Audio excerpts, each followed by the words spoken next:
जय गजानन जय गजानन गणपति।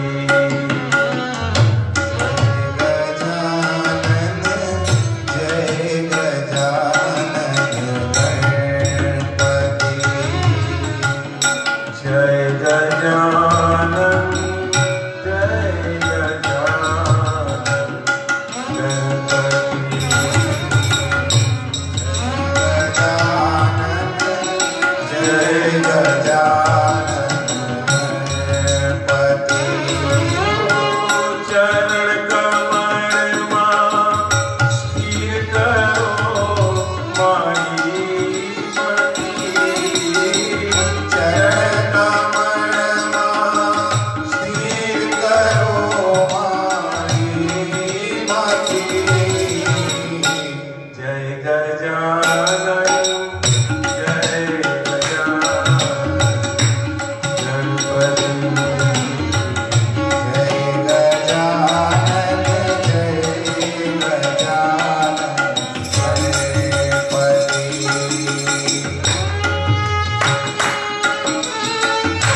વાલા સજ્જનો,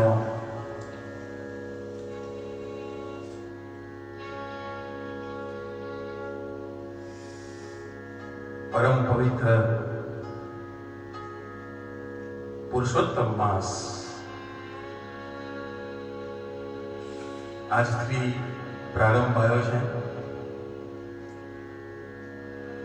અને કેટલા વખતની ભેચ્છા મારી પૂરી થઈ એવું મારા મનને અનુકૂળ લાગે છે.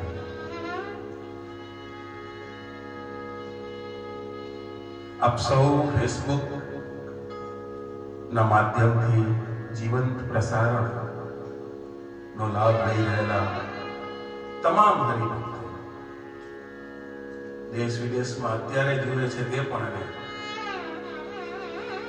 પછી પણ જે આ કથાનો લાભ લેશે એ સર્વના હૃદયમાં બિરાજમાન પરમ કૃપાળુ પરમાત્માના શ્રી ચરણોમાં મારા નતમસ્તક વંદન. જય શ્રી કૃષ્ણ.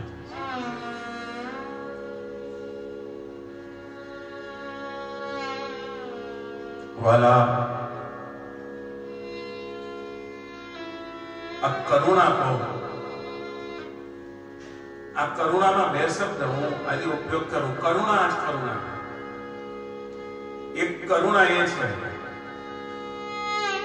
કે આપણે ઘરમાંથી બહાર નીકળી નથી શકતા અને આપણે મળી નથી શકતા, એ પણ એક કરુણા છે. કરુણા છે.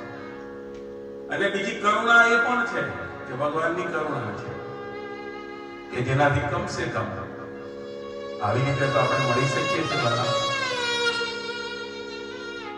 ભગવાન મારી કરુણા નહીં, હું વંદન કરું ભગવાનના શ્રી ચરણોમાં. ખાસ કરીને પુરુષોત્તમ માસ પ્રારંભ આવ્યો છે ત્યારે ભગવાન પુરુષોત્તમના શ્રી ચરણોમાં નતમસ્તક વંદન કરી આ આપણી કથા આ મહિને 29 દિવસ છે પુરુષોત્તમ માસ. 29 દિવસ રાત્રે 8:30 વાગે આપણે ભેગા થઈ અને ફેસબુક થી આપણે મળશું. પણ કોઈ ચૂકી ગયું હોય કથા સાંભળવાનું તો એને માટે પણ અમે વ્યવસ્થા કરી છે. અમારી યુટ્યુબ ચેનલ છે ભરત ભગતજી, યુટ્યુબ ચેનલ પર આવતીકાલથી આ કથા, આજની કથા આવતીકાલે નિહાળી શકશો. તો આ કથાનો પ્રારંભ કરું.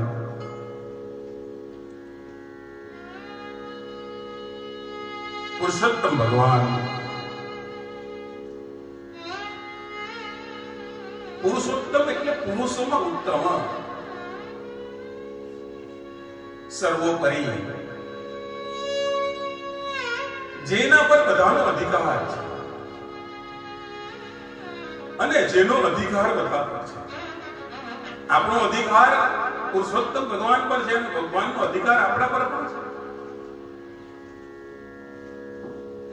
તો એ પુરુષોત્તમ ભગવાન એ કેમ પુરુષોત્તમ કહેવાય?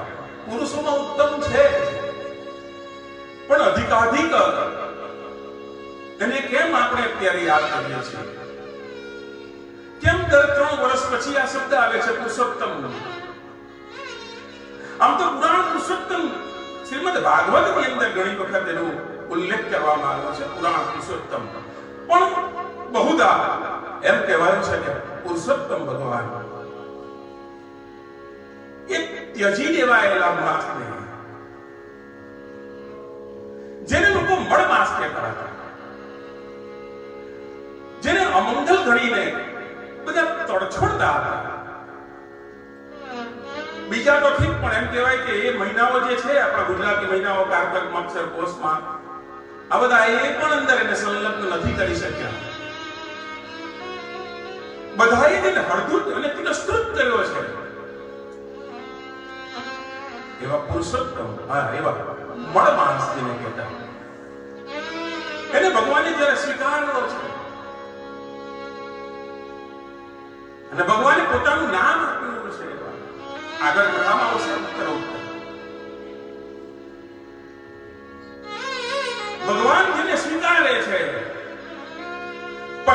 આજ્ઞા સ્વીકારે કે નહીં સ્વીકારે એનો કોઈ અર્થ રહેતો નથી. એન્ડ ઓફ ધ ડે અને આફ્ટર ઓલ અને જે પૂર્ણ વિરામ આવે છે એ છે ભગવાનનું શ્રી ચરણ, એ છે ભગવાનનું શરણ. અને જે ભગવાનના શરણે જાય એને પછી કાંઈ રહેતું જ નથી. કેટલી કથાઓની અંદર આપણે જોયું છે કે ભગવાનના શરણે ગયા પછી ભગવાને જીવન આપવાનું કહ્યું છે. સુગ્રીવ ઇત્યાદિને વાત કરી રહી છે, વાલી ઇત્યાદિ. વાલીને ભગવાને જ્યારે બાણ માર્યો અને પછી વાલીને કહ્યું છે ભગવાન હે વાલી હું તને જીવન આપું. અને ત્યારે વાલી પણ આજે આ વાત કરી કે વાલા તમારા શરણે આવ્યા, તમારા દર્શન કર્યા, હવે આના પછી મારે રહેતું જ કઈ નથી.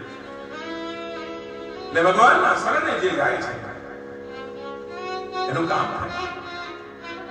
પુરુષોત્તમ માસના મહાત્મ્યની અંદર વાત એવી આવે છે. આમ તો દરેક કથાની અંદર પ્રથમ દિવસે એનો મહાત્મ્ય કહેવામાં આવે છે. મહાત્મ્ય મીન્સ કે આ કથાનો મૂળ આધાર કોણ છે, અથવા તો વોટ ઇઝ ધ ક્રીમ, આની અંદર શું છુપાયેલું છે અને ભગવાન શું કહેવા માંગે છે મને ને તમને. તો મહાત્મ્યની અંદર શ્લોક મળે છે.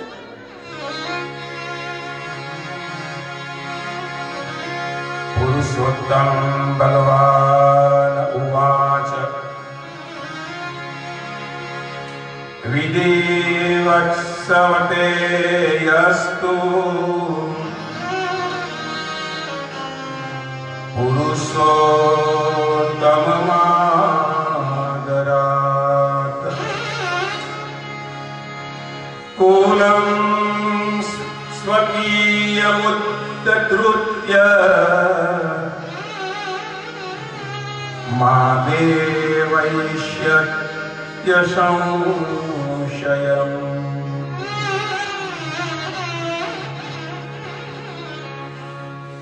ભગવાન કહે છે જે મનુષ્ય વિધિ અનુસાર આદરથી પુરુષોત્તમ માસનું સેવન કરે છે અવશ્ય મને જ પ્રાપ્ત થાય. અને મારી પાસે આવ્યા પછી જન્મ મરણના ભયથી વ્યાપે અને આદિ વ્યાધિ ઉપાધિ આ તમામથી ઘેરાયેલ સમગ્ર સંસાર એ કદી પામતો નથી. ટૂંકમાં મારી પાસે આવ્યા પછી ક્યાંય જવાનું રહેતું નથી અને કોઈ જતું નથી. અને આમાં જે ભાગ્યશાળી સ્ત્રી પુરુષો પુત્ર સુખ તથા સૌભાગ્ય માટે પુરુષોત્તમ માસમાં સ્નાન દાન પૂજન કરશે તેઓને પોતે સૌભાગ્ય સંપત્તિ સુખ તથા પુત્ર આપનારો હું થઈશ. ભગવાન આમ તો ભગવાને ગીતામાં સ્પષ્ટ કર્યું છે, ઉદ્ઘોષ કર્યો છે કે સર્વ ધર્માન પરિત્યજ્ય મામેકં શરણં વ્રજ અહં ત્વા સર્વ પાપેભ્યો મોક્ષયિષ્યામિ મા શુચિ. તું તારું બધું છોડીને મારી પાસે આવ, મારા શરણે આવ. તારા બધા જ પાપો આદિ વ્યાધિ ઉપાધિ થકી તને મુક્ત કરીશ.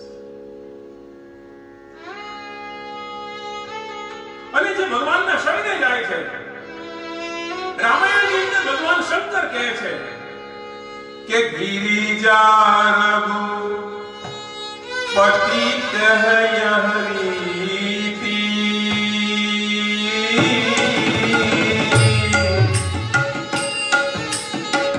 સંકટ કર પ્રનત પર પ્રીતિ.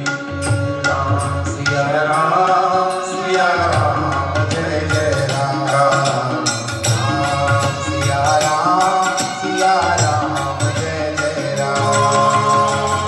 ગિરિજા રઘુપતિ જય હરિ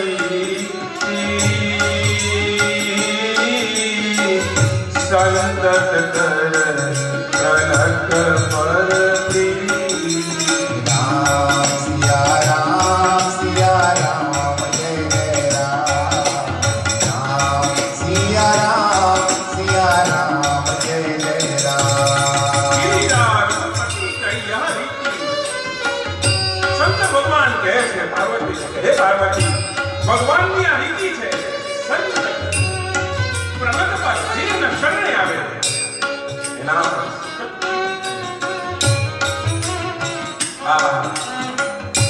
અને આ ભગવાનના શરણે કોણ ગયું છે હારેલો થાકેલો મૃતપાય અવસ્થામાં તિરસ્કૃત એવો મનમાં ત્યારે જાય છે ત્યારે આ અધિક મહિનાનો એક બહુ જ મોટો મહિમા છે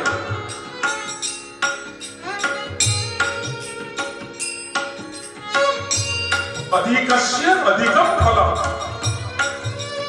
અધિક મહિનામાં તમે જે કરો તે ડબલ થાય ડબલ નહીં ઘણું કરોડો ઘણું થાય એમ કે એમાં વાલા એટલી યાદ રાખજો તમે પૂન કરો તો પણ કરોડો ઘણું થાય અને પાપ કરો તો એ કરોડો ઘણું થાય ટૂંકમાં આ મહિનામાં તમે જે પણ કરો છો દાન પૂન જપ તપ યોગ ઇત્યાદિ જે પણ કરો છો એ કરોડો ઘણું થાય છે વાલા અને એટલા માટે આ મહિના છે સાહેબ 3 વર્ષે એકવાર આવે सूर्य संक्रांत नहीं करतो जे महीना में એને પુરુષોત્તમ માસ કહેવામાં આવે દર 3 વર્ષે આ અધિક મહિનો આવે એ માસના અમુક નિયમો છે એમ તો એમ કહેવાય છે કે ભાઈ જમીન પર સૂઈ જવું જોઈએ એક સમય ભોજન લેવું જોઈએ અને આ ભોજનની જ્યારે વાત આવી છે ત્યારે આ કોરોનાની પરિસ્થિતિની અંદર ડોક્ટરો તજજ્ઞો પણ એમ કહે છે કે જેનાથી જેની સ્વસ્થતા એવી બરાબર મજબૂત છે એને આ કરવું જોઈએ એ ડોક્ટરોના વિધાન પ્રમાણે પછી તો જેવી શક્તિ જેવી શ્રદ્ધા બાકી એક સમય ઉપવાસ કરવો પણ એના પાછા ઓલ્ટરનેટ કોઈ મેં આખી કથા વાંચી ત્યારે મને પણ થયું કે આ નહીં હોય તો ચાલે કે નહીં સત્યનારાયણની કથામાં નથી આવતું ભાઈ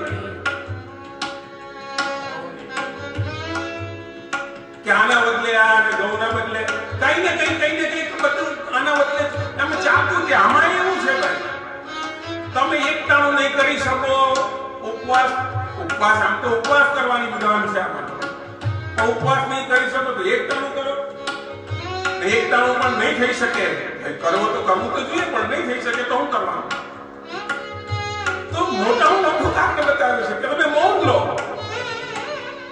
આ તો થઈ છે કે ઈઝી ગોઈંગ છે આમ તો આગળ કથામાં આવશે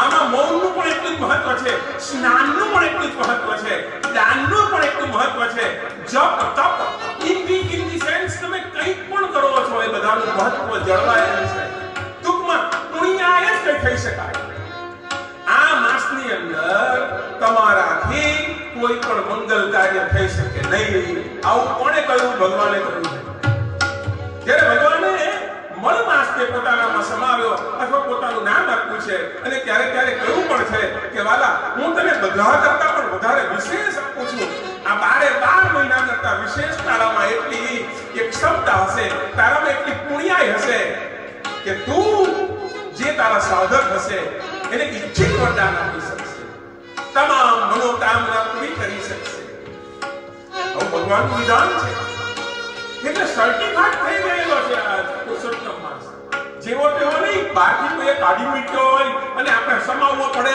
એવું નહીં પુરુષોત્તમ માસ એને દયા રાખવા જેવી નથી હા ભગવાનના શરણે એટલે ભગવાને જેને સ્વીકૃત કર્યો હોય એની પર દયા કરવાની જરૂર નથી સાહેબ જ્યાં પર કૃપા રામ કી હોય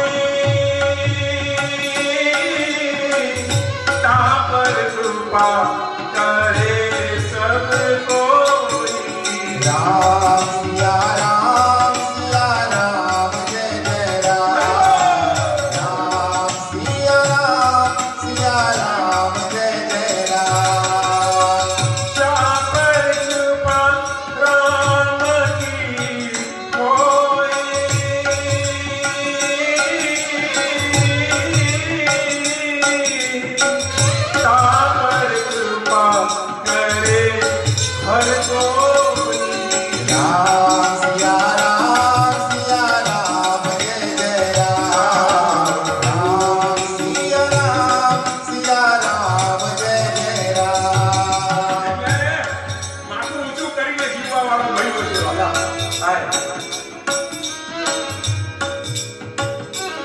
दरबार में राधा रानी के दुख दर्द मिटाए जाते हैं, दुनिया के फितराए लोगों को यहाँ सीने से लगाए जाते हैं। भगवान पुरुषोत्तम मात्र પોતાનો સ્થાને લગાડો। આ મહાત્માની કથા એવી કહે છે, આમાં જેમ રામાયણના 4 ઘાત છે એમ આમાં પણ 4 ઘાત પર કથા થઈ રહી છે। 4 ભાગ બોલવાની વચ્ચે સંવાદ છે। સુખ અને સૌનકાદીનો સંવાદ છે। ભગવાન નારાયણ અને નારદ મુનિનો સંવાદ છે। બીજો ત્રીજો अध्याय 8 થી अध्याय 12 સુધી भगवान श्री कृष्ण અને युधिष्ठिर નો સંવાદ અને अध्याय 13 થી अंत સુધી ધનવા રાજા અને વાલ્મીકી નો સંવાદ। આ ગ્રંથને આ ધર્મ ગ્રંથને નામ આપવામાં આવ્યું છે જય ગ્રંથ। આ ગ્રંથને જય ગ્રંથ કહે છે। जय नो अर्थ विजय थाय, जय नो अर्थ परिपूर्ण थाय। अने शरणे आवेलाने कोण नहीं शरे भगवान तो स्वीकारे, मर पूरी माने तो गाजीने कहे छे तन मन ना ताप मिटावे हरि शरणे।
આમ જોવા જઈએ તો દરેક મહિનાનો સ્વામી છે, પણ અધિક માસ એનો કોઈ સ્વામી નહોતો, એનો કોઈ પતિ નહોતો, એને કોઈ સ્વીકારવા વાળો નહોતો, એનો કોઈ અધિષ્ઠાપક દેવ નહોતો. 12 મહિનાના 12 દેવોના નામ છે. વરુ, સૂર્ય, ભાનુ, તપન, ચંદ્ર, રવિ, ગભસ્થી, અર્યમા, હિરણ્યરંતા, દિવાકર, મિત્ર અને વિષ્ણુ. આ 12 મહિનાના 12 દેવના નામ છે. જેમ આપણી ઇન્દ્રિયોના બધા દેવ છે એમ મહિનાઓના પણ દેવ છે. અને સાચી વાત તો આપણે જાણીએ છીએ કે આપણે ક્યાં ભોગવીએ છીએ. આપણું શરીર કોઈ ભોગવતું જ નથી, ભોગવવા વાળો તો અંદર બેઠો છે. We are nothing, my dear, because જ્યાં સુધી ભોગવવા વાળો છે ત્યાં સુધી જીવ છે. ભોગવવા વાળો જ નહીં રહેશે તો પછી આ શરીર ક્યાં રહેવાનું? એટલે ભોગવતો તો ઓલો કરે છે, આપણે અમથામ ભાઈ પોસાઈએ છીએ કે અમે હારા કપડા પહેર, એટલે ઓલાને અંદર વાળાને હારા કપડાનું પહેરવાનું મન થાય તો એ મને તમને કહે કે આ ઉપર આ વસ્ત્ર જોઈએ.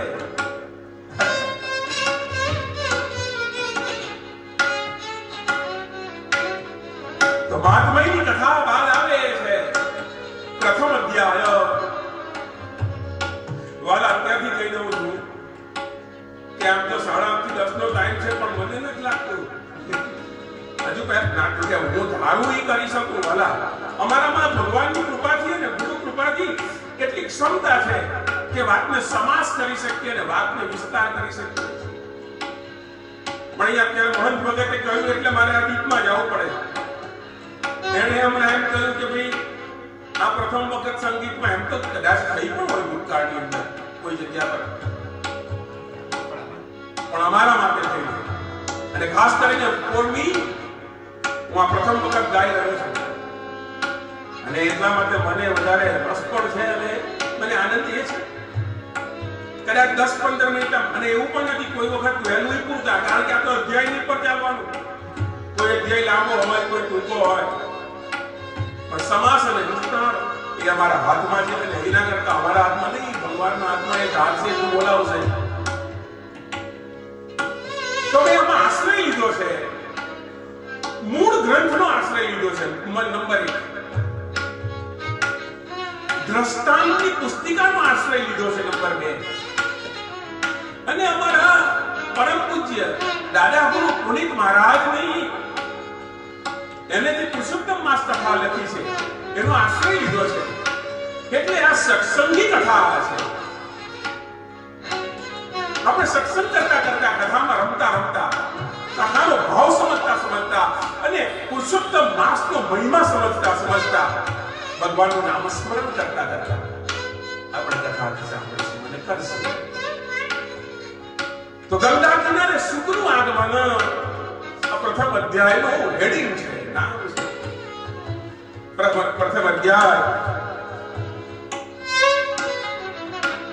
અને એમાં પુનિત મહારાજે ખૂબ સુંદર એક રાગે આખી પુસ્તિકામાં એક જ રાગ અને એ છે અધિક માસની આ કથા રે.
ઋષિ મુનિઓ એકત્રિત થઈ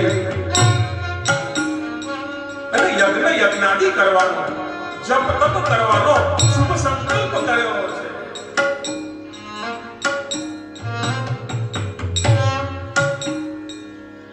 એમાં કેટલાય ઋષિ આવ્યા હતા.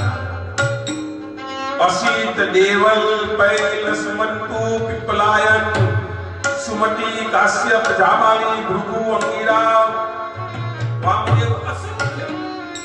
હજુ તો કેટલાકોના નામ પણ ટૂંકમાં મારે કહેવું છે કે કેટલાક ઋષિઓ. આવું મોટું અધિવેશન જ્યારે થાય છે ત્યારે કોઈ કથાનો પ્રાદુર્ભાવ થાય. આવું જ અધિવેશન થયું હતું ત્યારે ભાગવતજીનો પ્રાદુર્ભાવ નહીં કહી શકાય પણ નવપલ્લિક થયું છે. નવા સુરમાં સુતજી જ્યારે કથા કરે છે ત્યારે એનો રૂપ જુદું હોય છે, એનું રૂપ બીજા રૂપથી છે. બધા ભેગા થયા કઈ ધરા પર નૈમિષારણ્યમાં. અને નૈમિષારણ્ય ધરા જેવી છે. આપણામાં ભૂમિનું કેટલું મહત્વ છે. એટલે કોઈ નવું મંદિર બનતું હોય, નવું ઘર બનતું હોય કે નવું કંઈ પણ હોય તો પહેલા ભૂમિ પૂજન કરો. આપણામાં ધરાને ભૂમિને મા તરીકે ઓળખવામાં આવે છે. નદીને મા કહે છે, પર્વતને પિતા કહેવામાં આવે છે, ગાય માતાની પૂજા કરવામાં આવે છે. આ મહાન ગ્રંથ છે, આ મહાન સંસ્કૃતિ છે. અને આમાં આ બધા જ ભેગા થઈ અને યજ્ઞાદિ પૂજન કર્યું છે અને બધા પરવાર્યા છે, શાંતિથી બેઠા છે. અને ત્યાં ધીરે ધીરે ધીરે ધીરે ધીરે કરીને સત્સંગ સંમેલન પણ યોજાવા લાગ્યું. આપણે નહીં, આપણે કોઈ વાર ઘરમાં બેઠા હોય અને કોઈ આવે, બીજો મહેમાન આવે, બે ચાર મિત્ર આવે અને પછી સમયની પણ ખબર નથી પડતી અને વાતમાંથી વાત અને જેની જેવી રુચિ છે એવા ભાવો પ્રગટ થાય છે અને આમ ધીરે ધીરે વિસ્તાર થવા લાગ્યો. દૂર દૂરથી મૂર્ધન્ય મહાત્મા અને વંદનીય વિભૂતિઓ પધારવા લાગે છે. સત્સંગ એમને નથી સાંભળતો. ભાગવત કહે છે કોટી જન્મ સમુત્થાન, કરોડો જન્મના પુણ્ય ભેગા થાય છે ત્યારે સત્સંગનો લાભ મળે વાલા. અને સત્સંગ શું છે? સ્પષ્ટ ભાષામાં લખ્યું છે કે જ્યાં સુધી મનુષ્ય સત્સંગને સેવતો નથી, જ્યાં સુધી સાધુ પુરુષને સેવતો નથી, ત્યાં સુધી એ ગમે એટલું ભણે પણ અભણ છે, અજ્ઞાન છે. એનામાં વિવેક ક્યારે આવે? વિનો સત્સંગ વિવેક ન હો.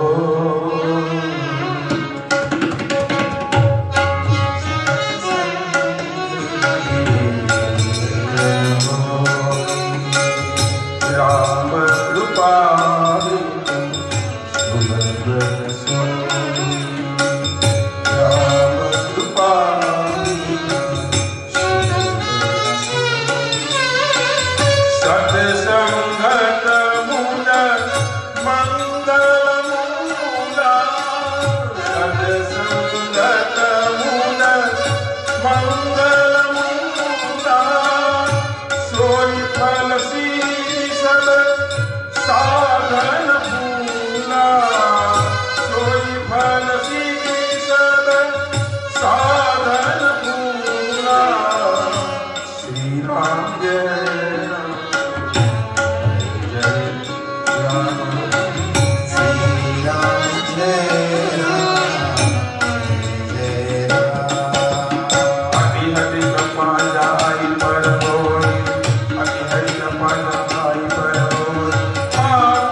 કે આવી પરિસ્થિતિમાં પણ વિપરીત અને પ્રતિકૂળ પરિસ્થિતિમાં પણ ભગવાનની કૃપા છે કે આપણે આવો સત્સંગ માણી શકીએ છીએ. અને ભગવાનની પાસે કંઈ માંગવું હોય તો એટલું માંગજો કે મને સત્સંગ મળે. સત્સંગ વિના માણસ ફિક્કો છે. જેમ લૂણ વિનાનું ભોજન, મીઠા વિનાનું જેમ ભોજન હોય, એમ સત્સંગ વિના માણસ ફિક્કો લાગે, નહીં ગમતો લાગે. અને એટલા માટે સત્સંગમાં રહેજો. રામની કૃપા હોય તો સત્સંગમાં રહેવાય, નહીં તો સાહેબ એટલું પણ યાદ રાખજો, રામની કૃપા નહીં હોય પણ પુણ્યાઈ તપતી હોય અને કદાચ પુણ્યના પ્રભાવે પુણ્ય તમે સત્સંગમાં આવીએ તો પણ અહીંયા અટક્યું છે વાલા. હજુ પણ તમે સત્સંગમાં આવ્યા એટલે રામની કૃપા છે એમ નહીં સમજવાનું. પાછું એ તો પુણ્યાઈને કારણે ગયા ભવની પુણ્યાય હોય તો પછી આ ભવની અંદર સત્સંગ સાંભળે પણ જ્યાં સુધી રામની કૃપા નહીં હોય ત્યાં સુધી સુલભ ન હોય. સુલભ નો અર્થ મારી દ્રષ્ટિએ એ થાય કે તમે કથામાં આવો તો પણ ઊંઘ આવે.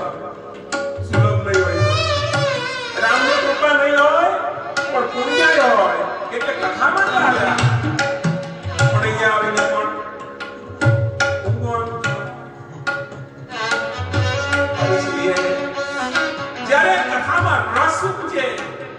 રસ નિષ્પન્ન થાય ત્યારે સમજો કે હવે આપણી કૃપા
विधान को ऐसा भी कहा गया है कि अगर आप सत्संग में जाते हो तो सत्संग में भी शुद्ध होके जाना, शरीर से शुद्ध होना है और मन से शुद्ध होना है। सत्संग में आने के बाद सत्संग आपको मन से शुद्ध करेगा, मगर उसके पूर्व आपको शरीर से शुद्ध होना पड़ेगा।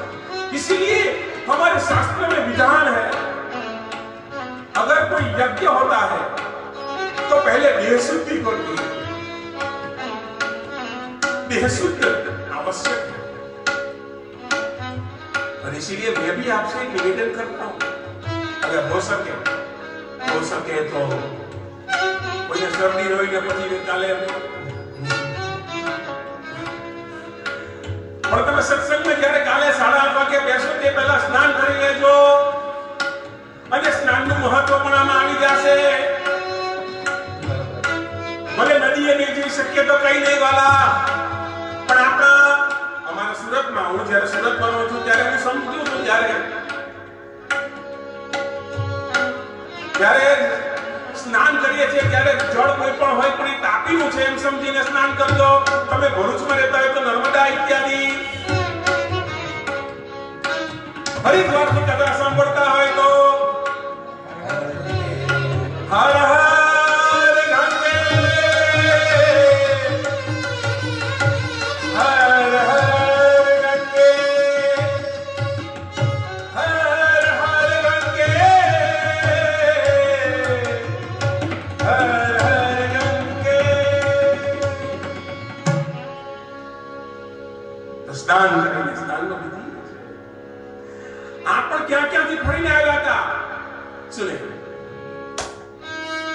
तीर्थंकर करता पुष्कर, दयाजी, सरस्वती, गोदावरी, कृतमाला, कावेरी, विंध्या, तापी, नर्मदा इत्यादि नदियों में स्नान કરીને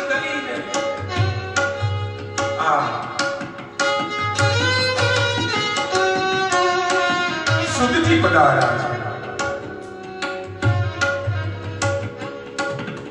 સુંદર વર્ણન છે પુરુષોત્તમ માસની કથા। મને તો ત્યાં સુધી લાગે, મને તો એમ લાગે આ બધું ભાગવતનું જ આવે છે પણ છે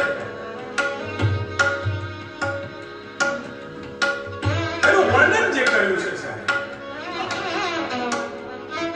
લખ્યું છે સુતજીએ રાતી છાલના વળકલ ધારણ કર્યા હતા, અંગ પર શંખ ચક્રના દિવ્ય ચિહ્નો અંકિત હતા, કંઠે તુલસીની માળા तथा मस्तक पर बांधेलो जटानो मुगट कोई सम्राटना मुगटने पण झांको पाड़ी गयो।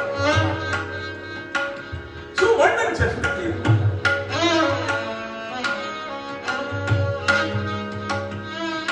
સુખદેવજી, સુતજી છે, આ બધા કેટલા ઓજસ, કેટલા તેજસ. કોઈ પણ જાતનો શણગાર નહીં કર્યો હોય તો પણ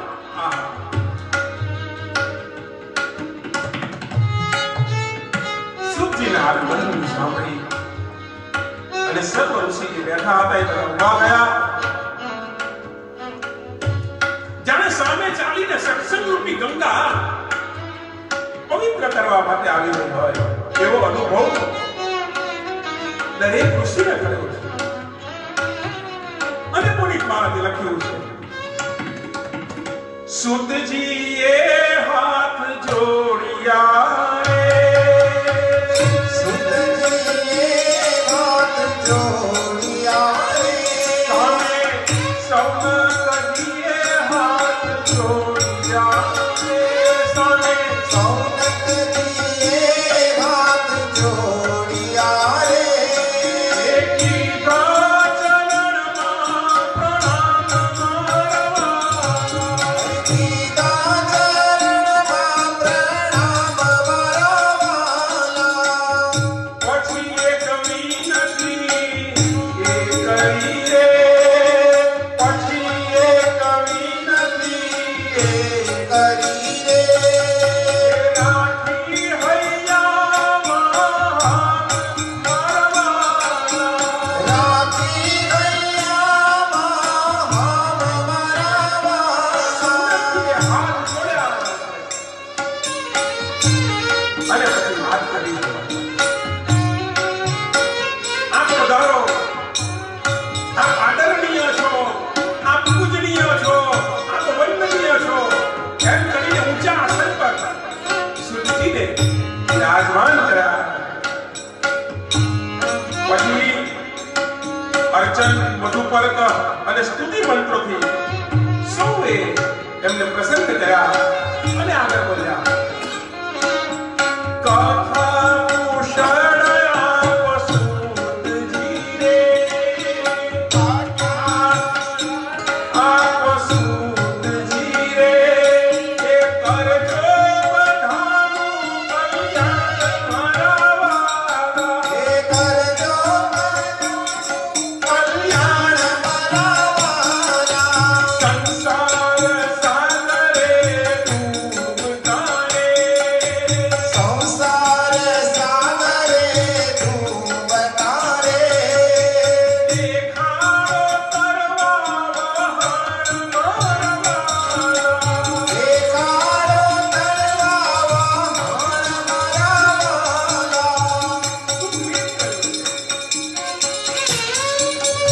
કોઈને વિવેક કેમ કરવો એ પણ ઋષિ મુનિએ શીખ્યું છે. એની પ્રશંસા, પ્રશસ્તિ એવી રીતની હોવી જોઈએ કે સામેવાળી વ્યક્તિને અનુકૂળ હોય. આપણે ઘણી વાર ખબર કઈ હોય નહીં તો આપણે એને પહોંચાડવા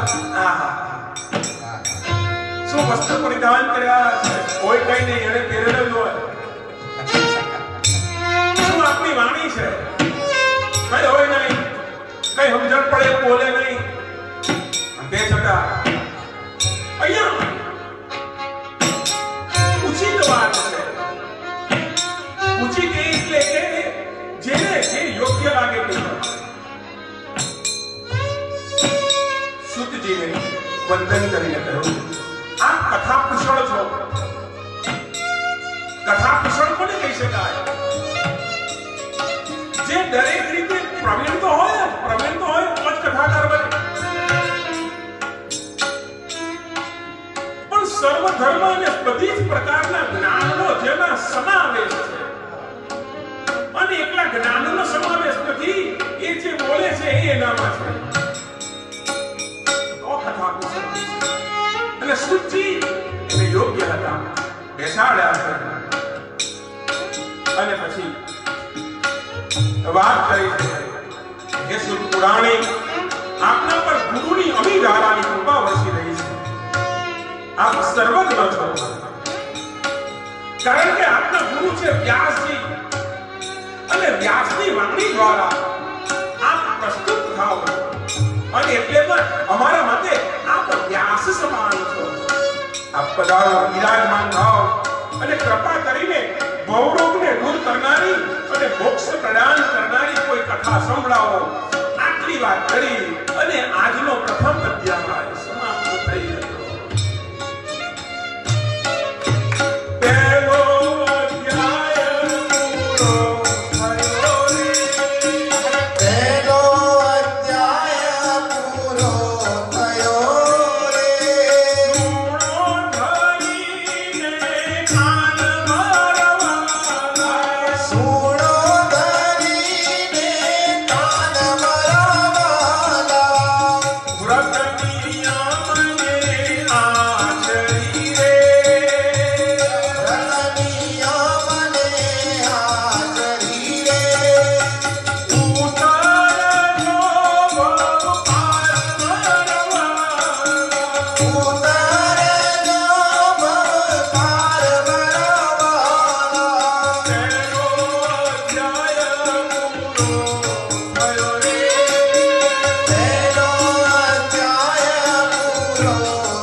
મારા રામ ભગતને કેમ યાદ ના કરું કે વાલા શ્રોતા જન સૌ સાંભળજો મારે વાત.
दूध લૂટપાટમાં ખટાશ પડે ને તો લૂટપાટ નથી રહેતો, ભલે કે ગમે એટલો અમૃત જેવો હોય ખટાશ પડે. એમ સંસારની અંદર સંસારને ભોગવતા સાહેબ એટલું યાદ રાખજો, સંસાર છે. સુનિએ આપણી ભારતીય સંસ્કૃતિ એક એવો વિવેક બતાવે છે, આપણામાં સંયુક્ત કુટુંબની પરિભાષા આપવામાં આવી, એક ખાલી ભારતમાં જ લગભગ હું માનું ત્યાં સુધી આજની તારીખમાં પણ જેટલા સંયુક્ત કુટુંબની અંદર રહ્યા છે, તમે જે વિભક્ત કુટુંબ છે એને જઈને પૂછજો તો એટલા બધા સુખી નહીં હોય, એટલા બધા ખુશ નહીં હોય. પૈસેથી કદાચ સુખી હોય તો સાહેબ મનથી દુખી હોય. અને જ્યારે મા બાપથી અલગ થવાની જ્યારે વાત આવે છે ત્યારે તો હું નથી માનતો, please let me clear, this is my belief કે કોઈ પુત્ર કે કોઈ પુત્રી, કોઈ સંતાન સુખી નહીં હોય મા બાપથી દૂર જ્યારે જાઓ છો. એવા ઘણા બધા દાખલા છે. સંયુક્ત કુટુંબ એની અંદર વાત મોટી એ આવે કે તમારે ઘણું બધું સેક્રિફાઈસ કરવું પડે, ઘણું બધું છોડવું પડે, ઘણું બધું ત્યાગવું પડે, ઘણું બધું ભૂલવું પડે અને ઘણું બધું યાદ રાખવું પડે. એકલા ભૂલવાની વાત નથી માનતો, પણ ઘણું બધું યાદ પણ રાખવાનું છે. સંયુક્ત કુટુંબમાં એ જ રહી શકે જેનું હૃદય વિશાળ હોય, સમુદ્ર જેવો જેનું હૃદય હોય એ જ સંયુક્ત કુટુંબમાં રહી શકે. કારણ કે સંયુક્ત કુટુંબ છે અને જ્યારે ભાઈ ભાઈઓની વાત આવે છે ત્યારે વાત જુદી છે, પણ એમાંની એક અમારે જૈનિઝમની અંદર એક અમારા જૈન શાસ્ત્ર કથા કરતા એમાં એ કહેતા કે 100 ભાઈ એક ઘરમાં એક છતની નીચે રહી શકે, પણ એકનું લગ્ન થાય તો શક્ય છે 99 નવા ઘર થાય. આમાં કોઈ આવેલી વ્યક્તિનો કોઈ પેલું નથી વાલા, પણ જ્યારે વિચાર પરિવર્તન થાય છે ત્યારે આવી શક્યતાઓ છે અને ત્યારે જ નાજુક તબક્કાની અંદર સંસાર પસાર થઈ રહ્યો હોય અને ઘણું બધું છોડવું પડે, ઘણું બધું ત્યાગવું પડે. અહીંયા કદાચ એવી જ કોઈ ઘટના ઘટી હશે અને બે દીકરા જુદા, પાછા બે દીકરા એક ઘરે પણ નહીં, એક દીકરો જુદી જગ્યા, એક ઉત્તરમાં એક પશ્ચિમમાં. હવે ભાઈ બિચારી ડોશીને કોઈ રાખવા તૈયાર નથી. નાનો કહે છે કે મારા ઘરે નહીં, મોટો કહે છે કે મારા ઘરે નહીં. ડોશી બચારી એકલી રહે. સંયુક્ત કુટુંબમાં રહેવું હોય ને વાલા, મારો રામ ભગત કેટલી વાર ઊંચા ઉદ્ગારે કહે છે, રણ છોડ કે છે સરળ થઈ જા, કપટનું રણ છોડ, સ્નેહ ભાવનું કરી સમર્પણ, જ્યાં તું તે ત્યાં જો. રણ છોડ કરવું એના કરતા જે વ્યક્તિ બાંધછોડ કરે એટલું રણછોડ કરવું એ અગત્યનું નથી. પણ રણછોડની સાથે મારો રામ ભગત કહે છે કે બાંધછોડ જે કરી નાખે. રણછોડ કે છે સરળ થઈ જા, કપટનું રણછોડ, સ્નેહ ભાવનું કરી સમર્પણ, જ્યાં તું તે ત્યાં જો. એ તું હૈયાને છલકાવી દે, તું હૈયાને છલકાવી દે, તું મુખડાને મલકાવી દે, તું ઢોકળાને મલકાવી દે, અક્કડતાની બેડી દે, તું કડાક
ડોશી ધાર્મિક વૃત્તિ ધરાવતા હતા.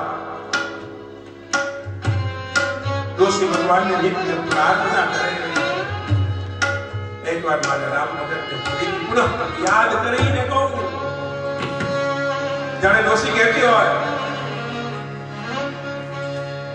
ઓ સાવરિયા રે તારું દિલડું ક્યાં ખોવા.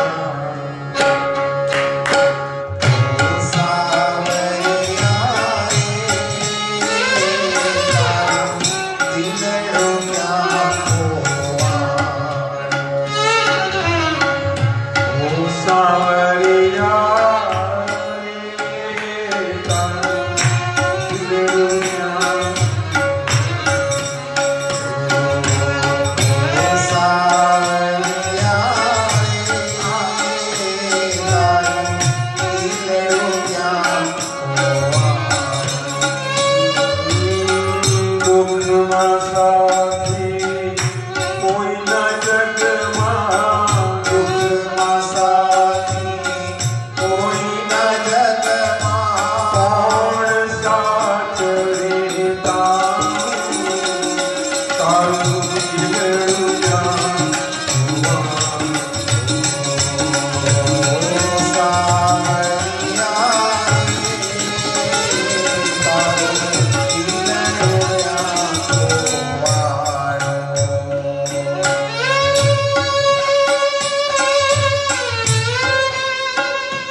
कहाँ है?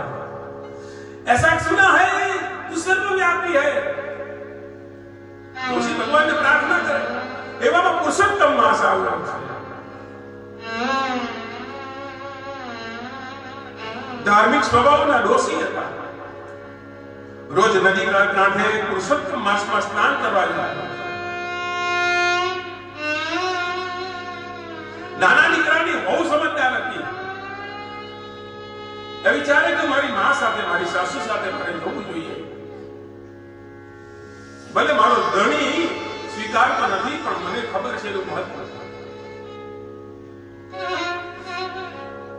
એ પણ આ ડોશીની સાથે નદી કિનારે સ્નાન કરવા જાય।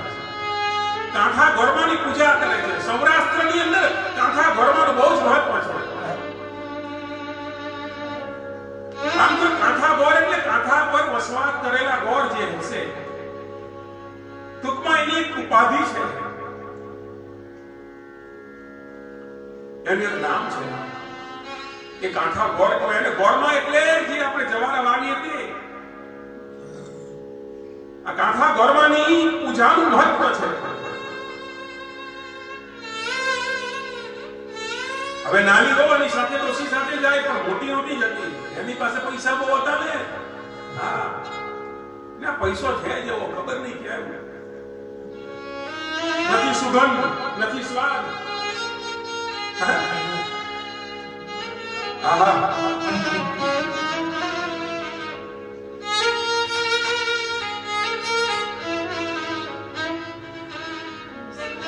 पैसो केवो पाप करावे मानवता भरावे छे।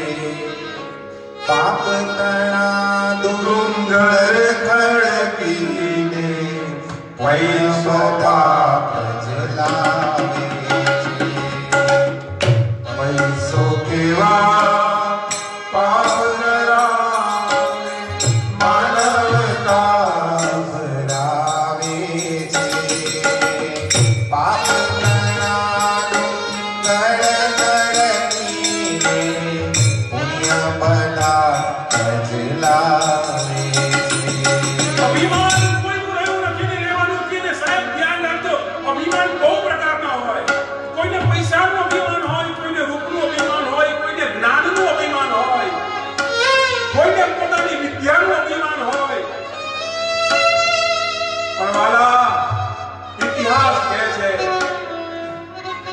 अभिमान तो राजा रावण जेवा रावण में नहीं वाला कोई अभिमान नहीं तो आ तो क्या मारा राम भगत કહે છે કે અભિમાન આંધી તને રહી છે નડી તને નથી પડી તો પ્રભુને સીડી પડી। બહુ સરસ ભજન છે પણ સમય તો હવે હું કરીએ સમય નથી ને કરવું છે મારે કેટલો દૂર હું કરું તમને પૂછું કાલે પૈસાનું અભિમાન મોટીને આપ્યું પણ પાછી ભાષા પણ તોછડી હતી। આ પૈસો છે ને આ બધું બગાડે હરવાડે। અને જેની પાસે પૈસો છે જેની સાથે કે ભગવાનની કૃપા માનજો વાળા। પૈસો પ્રસાદીના રૂપની અંદર ભગવાન આપણે it is not belongs to us. બધું આપણું નથી। હા આપણામાં ધન ધોવાની વાત આવે છે। તમે જોજો ધનતેરસ ને ધન ધો ધનતેરસ ને દિવસે જેમ ધન ધોવાય એ આપણે ખાલી બસ એ દિવસ આખા વર્ષમાં એકવાર ભગવાનને સ્નાન કરાવી એટલે આવી ગયું એમ નહીં। ધન ધોવાનો અર્થ એમ છે કે જ્યાં જ્યાં દાન કરવાનું હોય જ્યાં જ્યાં જે પૈસાને શ્રી બનાવવાનું હોય પૈસાને લક્ષ્મી બનાવવાનું હોય यज्ञ यज्ञादि अथवा तो एवं ज्या यज्ञो चलता होय ज्या सेवा धर्म चलता होय त्या पैसा ने योग्य रीते ने योग्य व्यक्ति ने योग्य संस्था ना हाथ में पहुंचाड़वानुं अथवा तो योग्य व्यक्ति ने पहुंचाड़वानुं आने धर्म कहे छे। तो आज भगवान पैसो पण मारी तमारी पासे रहेशे।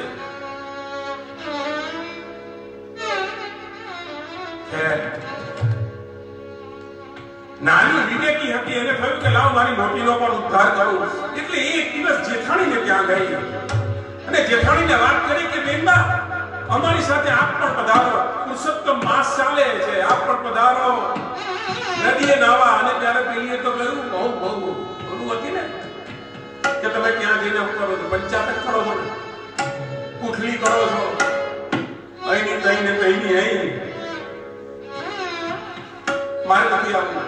સાહેબ અમુક માણસના નસીબ જ એવા હોય તમે એને ગમે એટલું સમજાવો પણ નસીબમાં પથ્થરો પડ્યો હોય તો દુર્યોધન જેવા દુર્યોધનને ભગવાન શ્રી કૃષ્ણ સમજાવે તો પણ દુર્યોધન માને નહીં. અને રાવણ જેવા રાવણને પોતાની સ્ત્રી પોતાની પત્ની મંદોદરી સમજાવે તો પણ માને નહીં.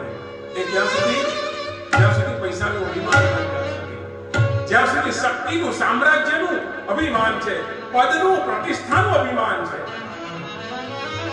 પરિશીલ્ય સાહેબ યશ તો ભગવાન અપાવે. ગરીબની ઝૂંપડીની અંદર રહેલો વ્યક્તિ પણ યશસ્વી બની શકે છે અને અબજપતિને ત્યાંનો પુત્ર પણ એ આખા કુળનો નાશ કરી નાખે એવી કથાઓ પણ છે. એટલે સંપત્તિ કરતા સંસ્કારનું નામ ઊંચું છે. આ સંપત્તિ નહીં હશે તો ચાલશે પણ સંસ્કાર હોવા જોઈએ.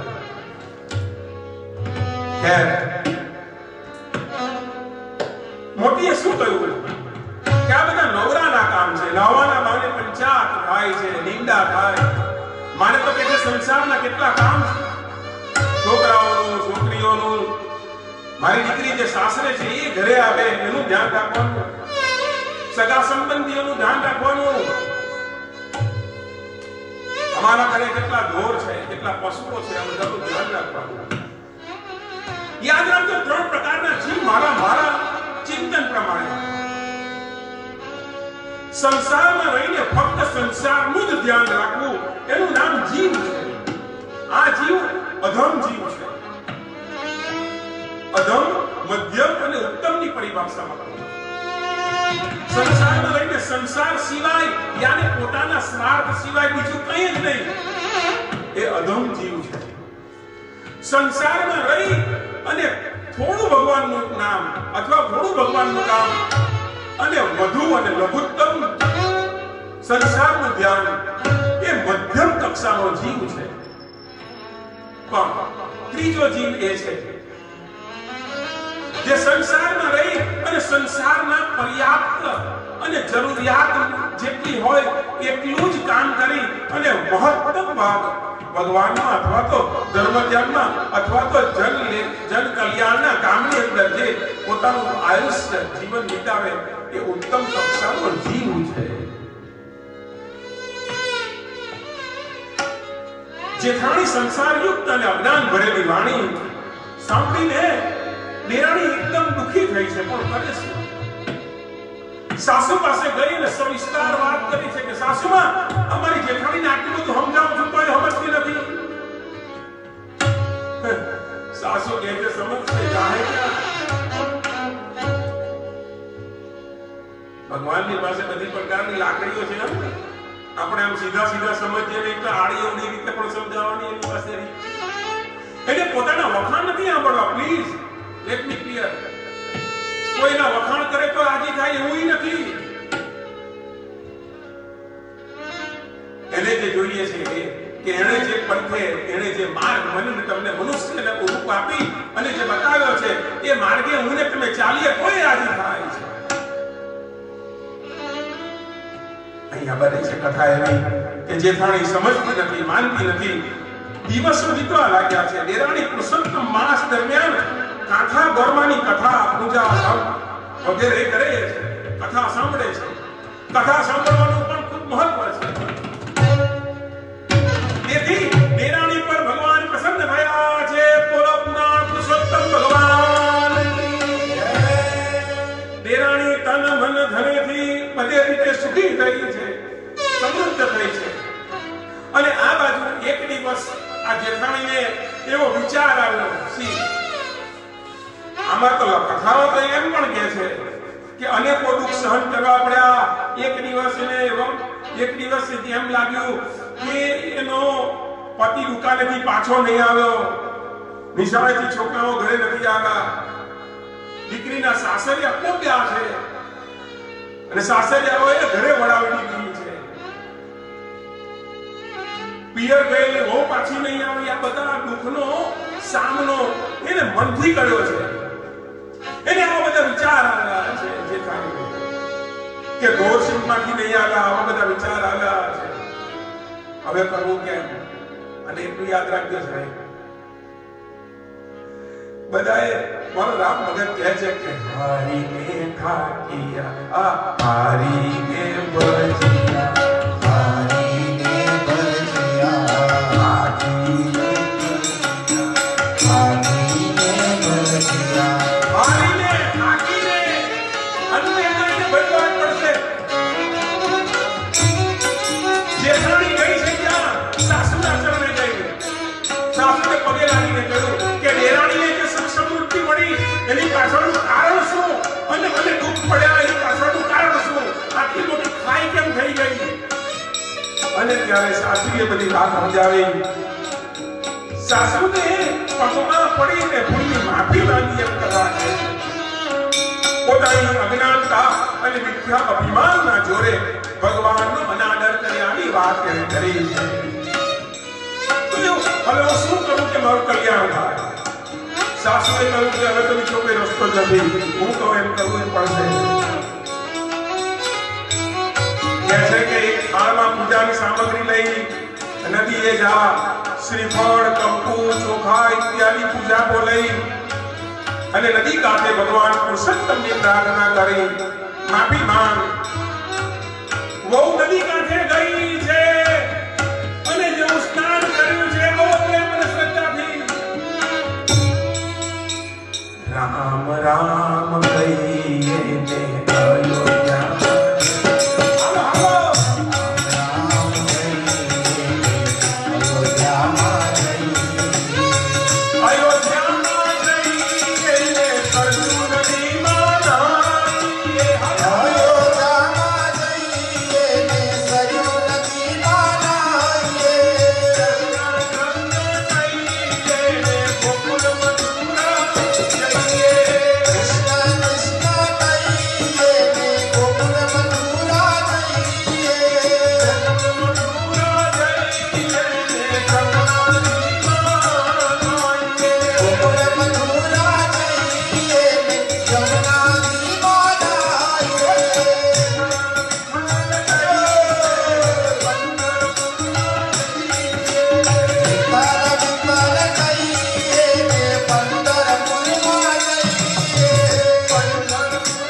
અશુદ્ધ વિચારોથી હટાન થઈ ગયા અને મન શુદ્ધ થયું છે, નિર્મળ થયું છે અને અંતે એ પણ સુખી થઈ છે.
श्री कृष्ण अधिक राधा पुरुषोत्तम देव की जय।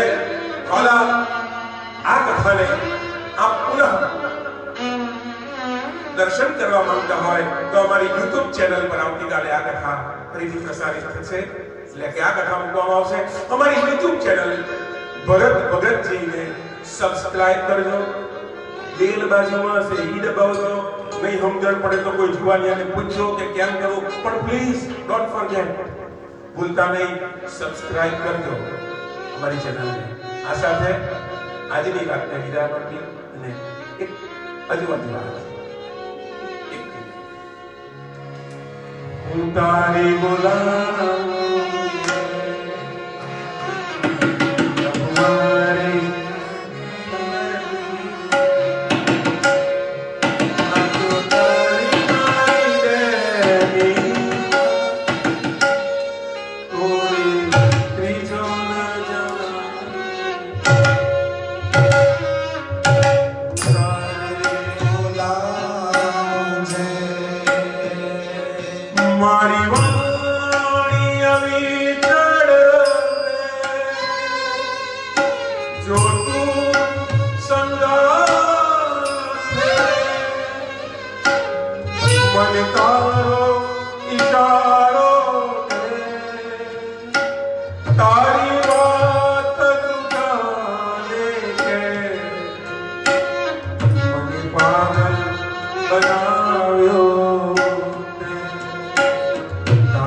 जन्म जन्म रति राम पद